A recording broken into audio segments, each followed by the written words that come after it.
Welcome to the Appalachian Heritage Woodshop, woodworking with an Appalachian flair.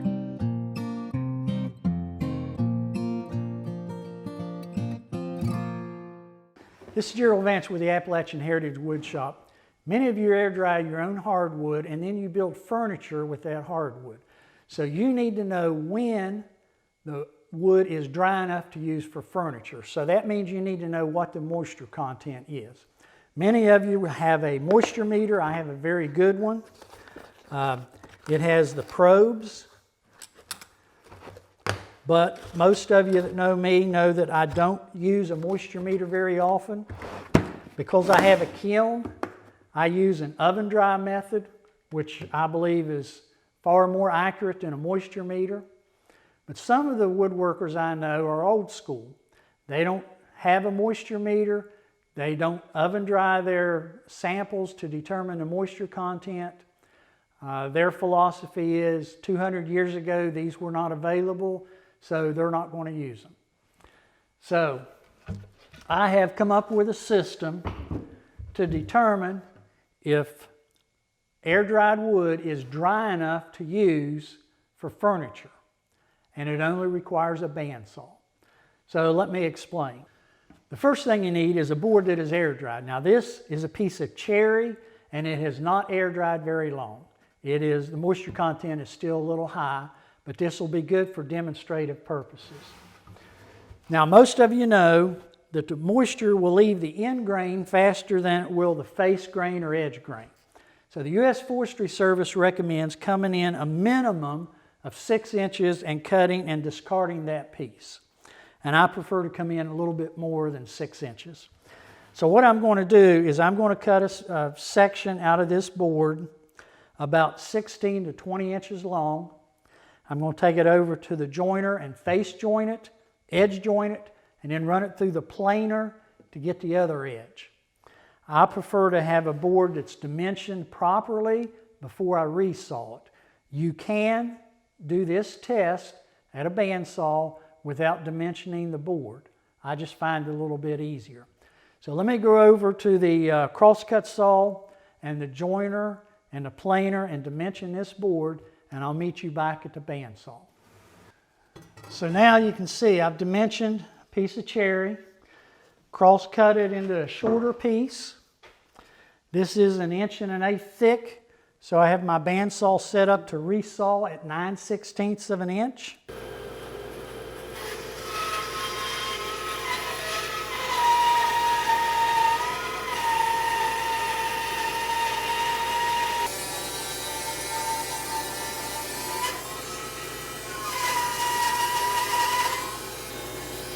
Now you want to watch the end grain right through here, and you will see moisture come out of the end grain before the blade cuts all the way through the wood. You want to go very, very slow.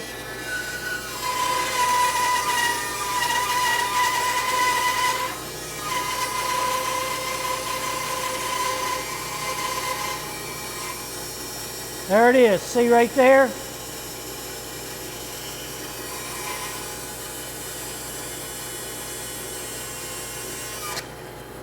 So that tells me the wood is too wet.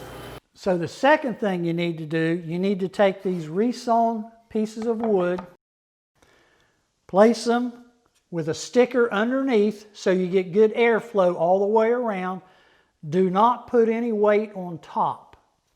What will happen if the moisture content is too high, now you've exposed a fresh surface, the middle of the wood, it will begin to dry, and as it dries, it will cup. If it cups, then that tells you the moisture content is too high. Now it's been about 1.5 hours since I resawed these boards on the bandsaw, and if you remember, you observed and you saw the moisture come out of the end grain right before the blade broke through the end of the board. So that's one indication that the moisture content is too high in this air-dried board. Now the second indication, I took one of these boards and I resawed it again. So now I've got a board that is about 3/16 to 1/4 inch thick. I laid that down did not put any weight on it, made sure that it had good air circulation all the way around it, and just let it set. That is called acclimating. You acclimate the board to the environment. Most people will acclimate wood when it comes into the shop for 3 to 5 days. In this case, where I just resawed the board and exposed a fresh sawn surface, the moisture content changed rapidly. So it only took it about an hour and a half and it cupped. And that is an indication that the moisture content is too high. As a woodworker, you need to be aware and concerned of not just the moisture content in the wood, but the moisture content gradient, MCG. The MCG, or moisture content gradient, is the difference between the moisture content at the core of the board and the moisture content on the surface. Now, geographically for my area, the U.S. Forestry Service recommends hardwood be dried to 6 to 8% for furniture use or indoor use in a controlled environment. So that's a difference of 2%. So if the moisture content of the core is more than 2% off of the surface moisture content, then you're going to have issues with that board.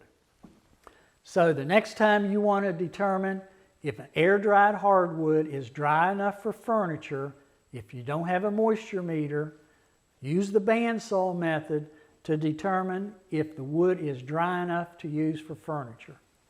This is Jerill Vance reminding you, be proud of your Appalachian heritage.